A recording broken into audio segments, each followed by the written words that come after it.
Major breaking news in Minnesota politics all morning. DFL Governor Tim Walz has dropped out of the 2026 governor's race. Now, Walz had planned to seek a historic third term this fall, but he now says he can't focus on fixing the state's fraud crisis while campaigning. The governor is expected to speak about his decision at any moment. We have members of our news team in that room ready to report on that for you throughout the day. This is what it looks like right now. You can see actually our Caroline Cummings in that shot there.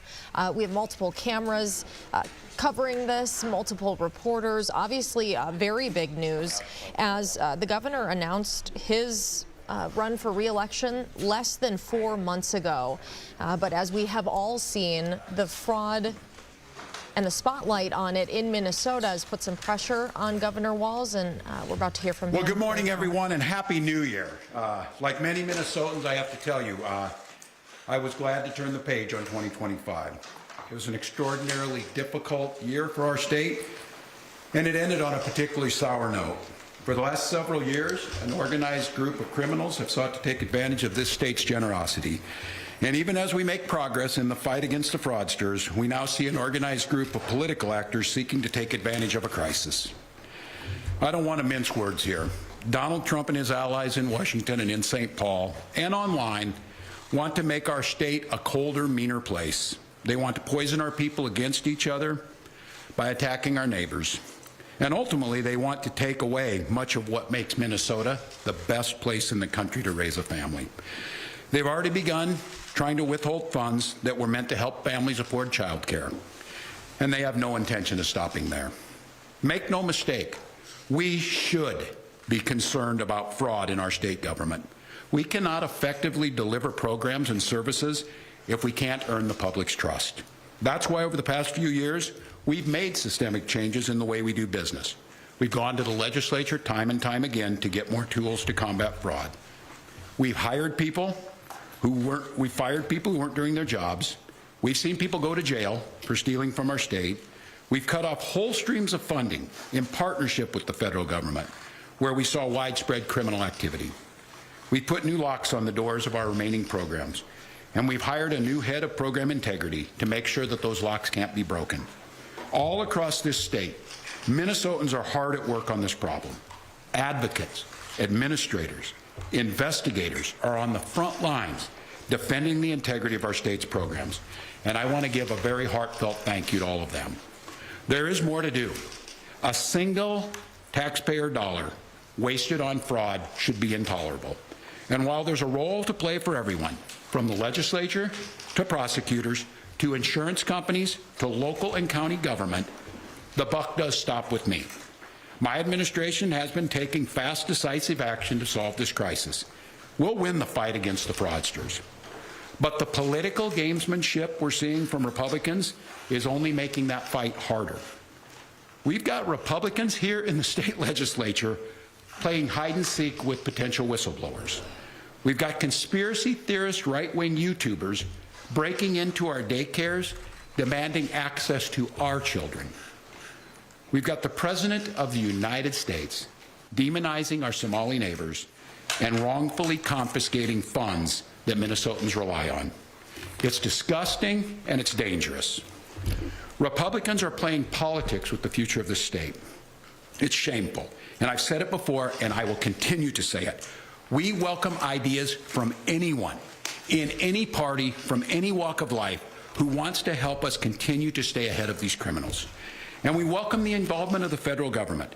I am grateful to the career professionals at the U.S. Attorney's Office and the FBI who have been helping us fight this fight for years. But I cannot abide the actions of the political leadership in Washington. These opportunists are willing to hurt our people to score cheap points. They and their allies have no intention of helping us solve this problem, and every intention of trying to profit off of it. Which brings me to this. 2026 is an election year. Election years have a way of ramping up the politics at a time when we simply can't afford more of that in Minnesota. In September, I announced that I would seek a historic third term as Minnesota's governor, and I have every confidence that if I gave it my all, we would win that race. But as I reflect on this moment with my family and my team over the holidays, I came to the conclusion that I can't give a political campaign my all. Every minute that I spend defending my own political interest would be a minute I can't spend defending the people of Minnesota against the criminals who prey on our generosity and the cynics who want to prey on our differences. So I've decided to step out of this race, and I'll let others worry about the election while I focus on the work that's in front of me for the next year. I'm passing on this race with zero sadness and zero regret. I did not run for this job to have the job. I ran for the job to do the job. Minnesota faces enormous challenges this year, and I refuse to spend a single minute doing anything other than rising to meet this moment. Minnesota has always come first and always will. That's what I believe servant leadership demands of me. As an optimist, I'll hold out some hope that my friends on the other side of the aisle will consider what servant leadership demands of them in the moment. We can work together to combat against the criminals. We can work together to rebuild the public's trust and make our state stronger. But make no mistake about it, if Republicans continue down the path of abusing power, smearing entire communities, and running their own fraudulent game at the expense of Minnesotans, I will fight back with everything that I have. I am absolutely confident a Democratic and a DFLer will hold this seat come November. I'm confident that I'll find ways to contribute to the state that I love long after next January. But there'll be time to worry about all that later. Today, I'm proud of the work we've done to make Minnesota America's best place to live and raise kids. From our new paid leave policy to our child tax credit to our school lunch programs feeding every single child. And I'm doubly proud of the incredible team we put together to make this vision a reality. I want to take a moment to thank every member of my staff, to every single state employee who has been part of this fight. Now more than ever, I need you on the job. I need you to help work together to tackle the important work in front of us. And most of all, I want Minnesotans to know how grateful I am for the opportunity to serve this state, for the privilege that I have been given to serve in this office. I'm on the job. I'm focused on making sure that we stay America's best place to live and raise kids. No one will take that away from us. I'm proud of the way we treat our neighbors. I'm proud of the way that we welcome people to this state. I'm proud of the way that we innovate. And I'm proud of the way that we are optimists for the future. No one's taking this away from us. Not the fraudsters, certainly not this president, not on my watch. Tomorrow, I'll be back with you. I'll give you an update on America's best paid family medical leave program that is now a week into it.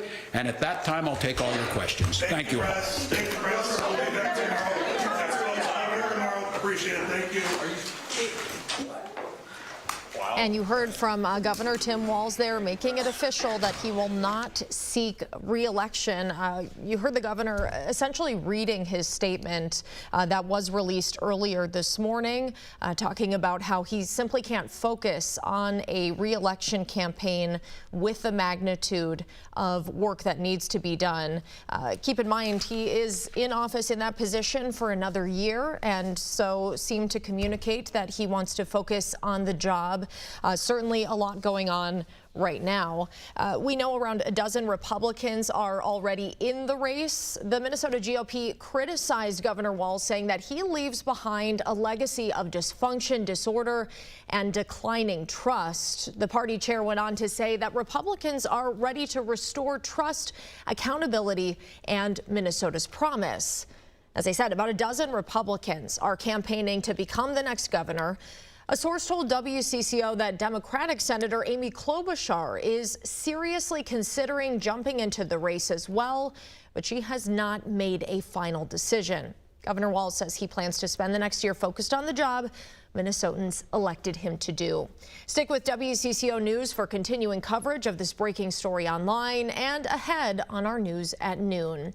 We now join a CBS News special report on the latest from Venezuela.